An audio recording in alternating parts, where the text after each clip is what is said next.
Narito na ang PTV Balita ngayon. Nakatakdang isagawa ng DPWH sa katapusan ng Marso ang rehabilitasyon sa EDSA.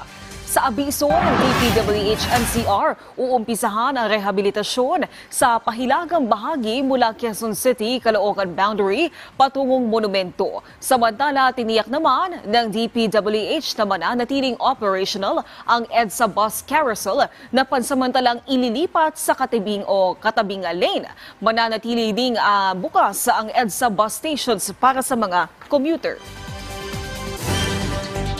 Kini-question ni Senador Risa Ontiveros ang Bureau of Immigration kung nasaan na nga ba si dating presidential spokesperson Harry Roque.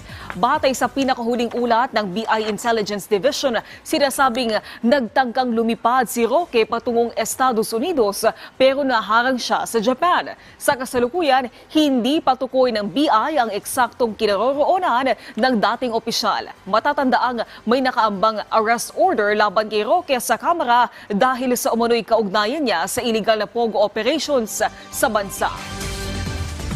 Samantala, alamin natin ang ibang balita sa PTV Davao mula kay Jay Lagang. Mayong adlaw, dakpa ng sospek nga mipusil sa iyang kainom kinsa gingong ng hambog nga dili siya madutlan og bala. Nahitabo kini sa Purok New Visayas, Barangay Acacia, Davao City. Sumala sa Davao City Police Office kon DCPO, nasikop ang sospek sa follow-up operation sa kapulisan. Ang mong sospek wala misukol sa pagdakop og voluntaryo nga mitug-an sa nahitabo. Niadtong Marso 2 ning tuiga gingong nag-inom ang biktima ug ang sospek. Sa dihang gihagit sa biktima ang iyang kainom nga bulletproof kuno ang iyang lawas.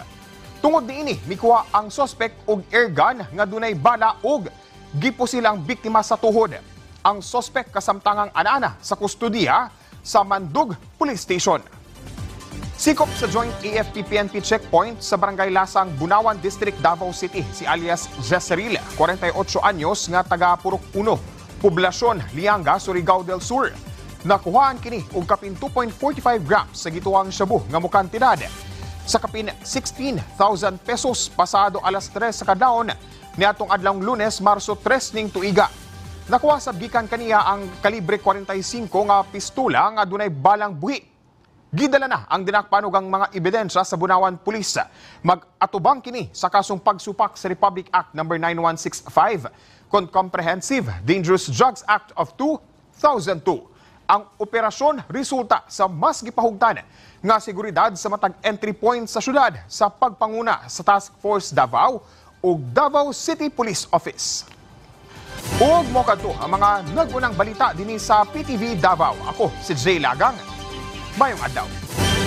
Daghang salamat, Jay Lagang. At yan ang mga balita sa oras na ito. Para sa iba pang update, i-follow at i-like kami sa aming social media sites sa @PTV PH. Ako po si Naomi Tiburcio para sa Pambansang TV sa Bagong Pilipinas.